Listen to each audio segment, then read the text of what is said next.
Leo was a magnificent lion, king of the savannah. Yet, tragedy had struck. After a terrifying encounter with a rockslide, Leo had lost his voice. He could only manage a pathetic squeak. The other animals, relying on his powerful roar for guidance and safety, grew fearful and confused. Leo retreated to his den, sinking into despair, convinced he was a broken king. A wise old tortoise named Elder Shell noticed Leo's misery. "King Leo," he rasped, "your roar is not in your throat, it is in your deepest belief."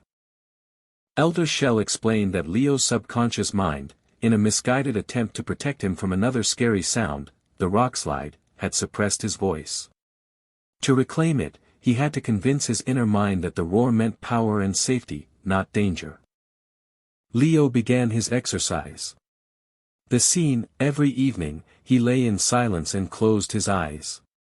He didn't focus on trying to roar, which only brought frustration.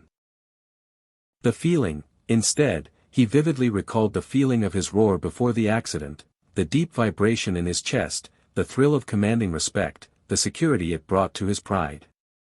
He felt the power. The affirmation, he whispered, "My voice is the sound of strength and absolute safety." Meanwhile, a small rabbit named Thumper, who admired Leo, heard the story. Thumper, always paralyzed by fear, decided to try a version of the lion's practice to overcome his crippling timidity. Thumper focused on the feeling of unshakable calm. He visualized his burrow as a sanctuary of courage, repeating, "I am safe and capable." One evening, a dangerous jackal pack approached the pride. Panic spread among the lionesses. Leo desperately tried to intervene, but only a squeak emerged.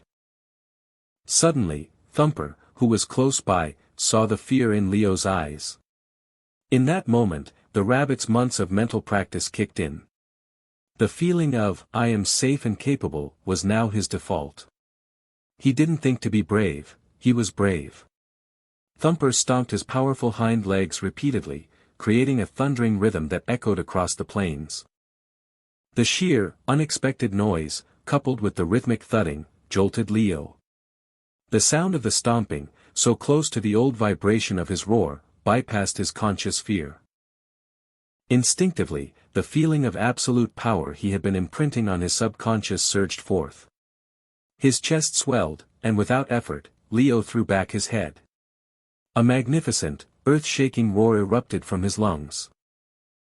The sound shattered the night, causing the jackals to scatter immediately and the nervous lionesses to rally. Leo hadn't consciously willed his voice back, the fear trigger had been neutralized by the repetitive feeling of power and safety he had consistently fed his inner mind. He had convinced his subconscious that his roar was his greatest protector. He looked down at Thumper, who was now calmly chewing clover, the fear gone from his eyes. Both king and rabbit had proven the same truth: the greatest power, be it a commanding roar or quiet courage, is first reclaimed in the silent, steady belief of the inner mind.